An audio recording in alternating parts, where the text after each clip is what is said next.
سورہ بقرہ آیت نمبر 177۔ آپ حضرات کے پاس پیج نمبر ہے 51۔ اعوذ باللہ من الشیطان الرجیم، بسم اللہ الرحمن الرحیم۔ ليس البر أن تولوا وجوهكم قبل المشرق والمغرب ولكن البر من آمن بالله واليوم الآخر والملائكة والكتاب والنبيين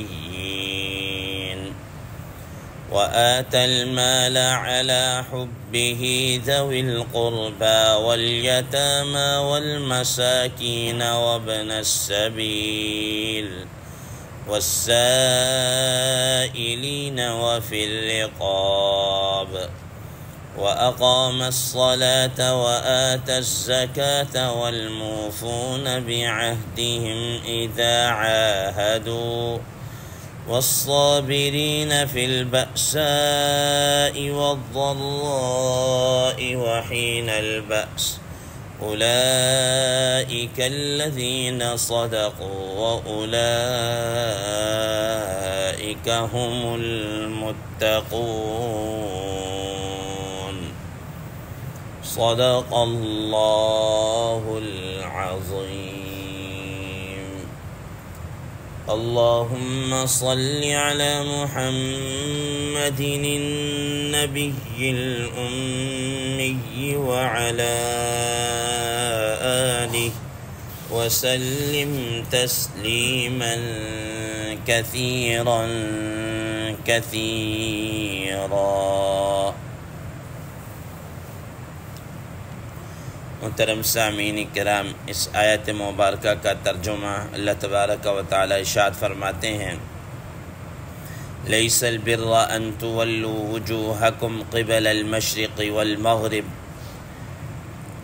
نیکی یا کمال نیکی یہ نہیں ہے کہ تم اپنا چہرہ مشرق کی طرف پھیر لو یا مغرب کی طرف، ولکن البر من آمن باللہ، لیکن اصل نیکی یہ ہے یا نیکی کا کمال تو یہ ہے کہ جو شخص ایمان لائے اللہ تعالیٰ پر اور والیوم الآخر اور قیامت کے دن پر، والملائکۃ والکتاب والنبیین اور اسی طریقے سے تمام فرشتوں پر، تمام کتابوں پر اور تمام حضرات انبیاء علیہ السلام پر، وآتى المال على حبه ذوي القربى، اور یہ کہ وہ مال کو دے مال کی محبت کی باوجود رشتہ داروں کو، والیتامى والمساکین وابن السبیل اور یتیموں کو، مسکینوں کو اور مسافروں کو، والسائلین وفی الرقاب، اسی طریقے سے وہ مال دیتا ہو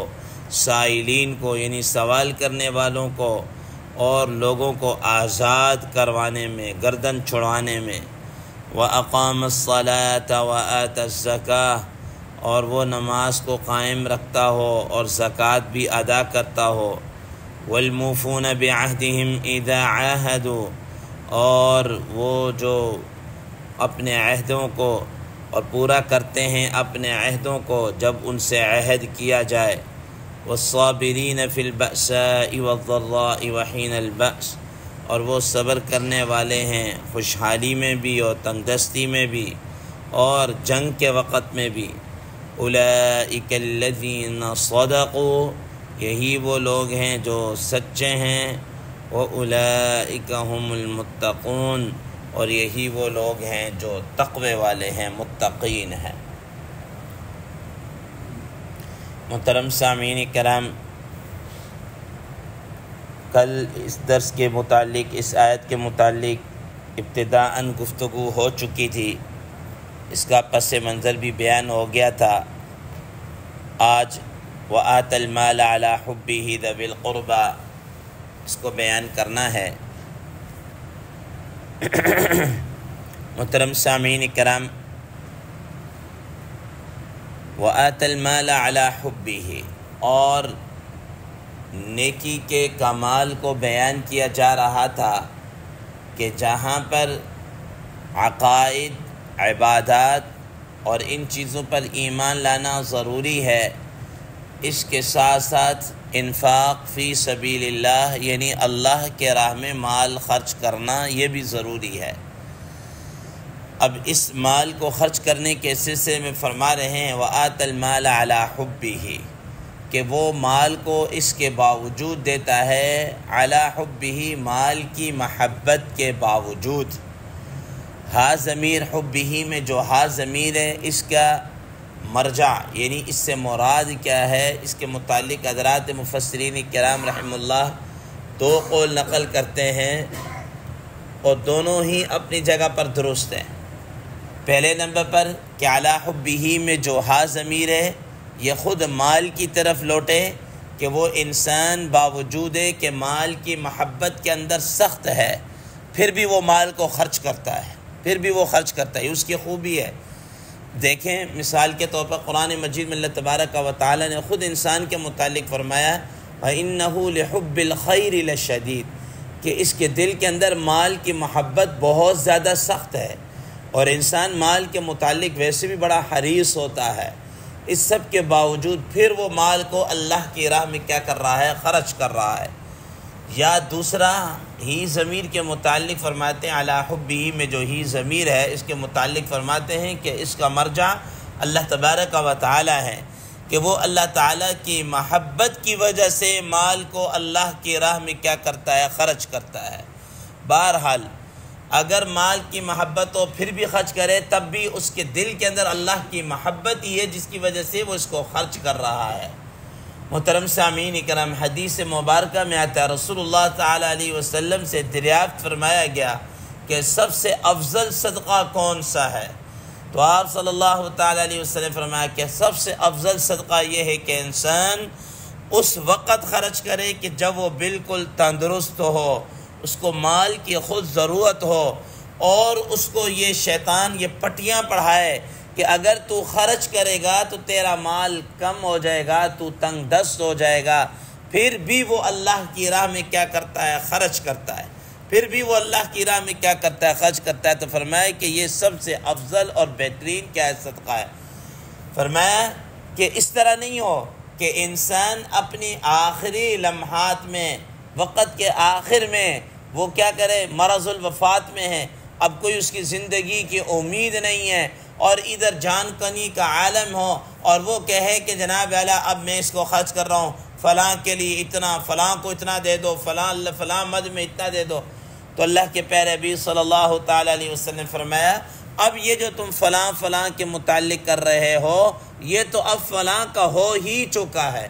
ظاہر ہے کہ جب انسان آخر میں ہے، مرض الوفات میں، اور اسی میں اس کی ڈیتھ ہو جاتی ہے، یہ مال تو اب اس کا رہا ہی نہیں، یہ تو آٹومیٹکلی اب وہ رسا کی طرف منتقل ہو گیا،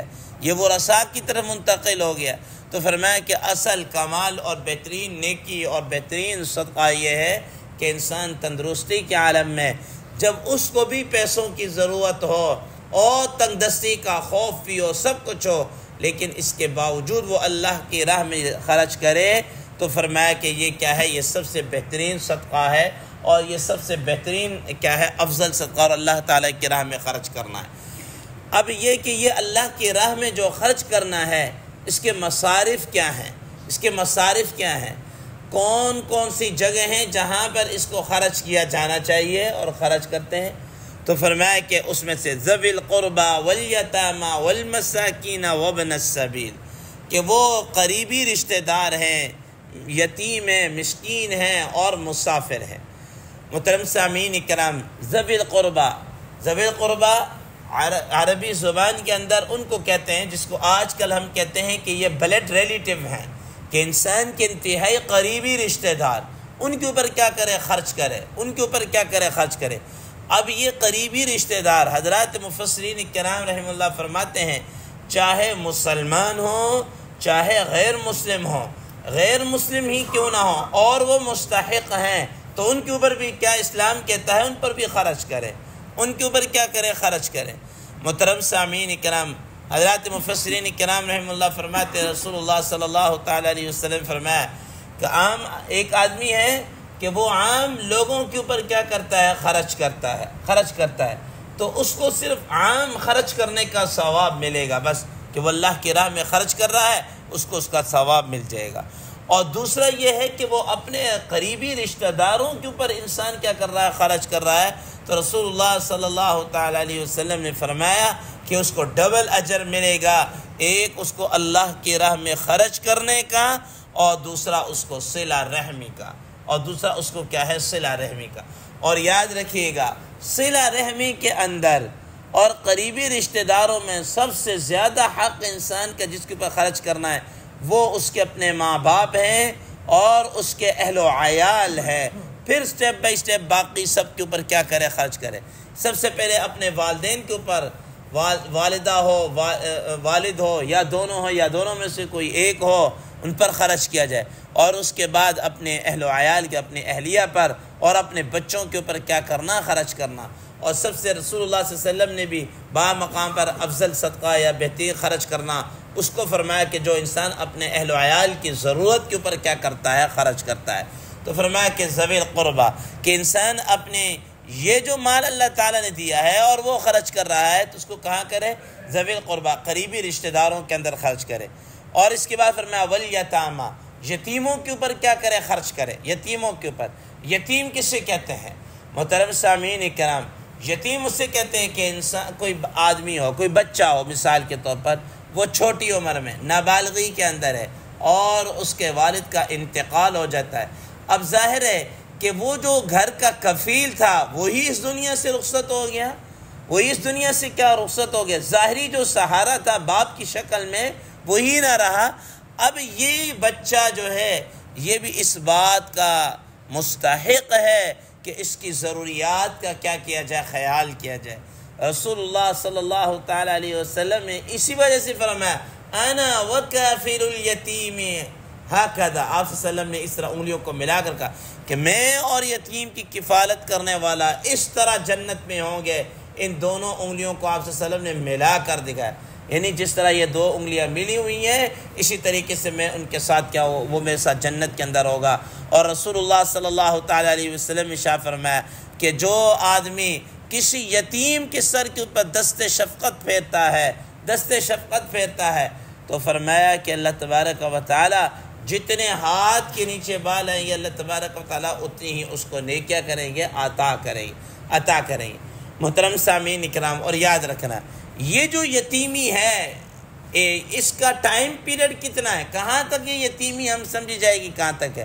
اس کو خود رسول اللہ صلی اللہ علیہ وسلم فرما دیا، حدیث میں آتا ہے، حضرات مفسرین کرام رحمہ اللہ فرمایا لا یتم بعد الاحتلام، کہ جب انسان بالغ ہو جائے اس کے بعد یتیمی ختم، بس۔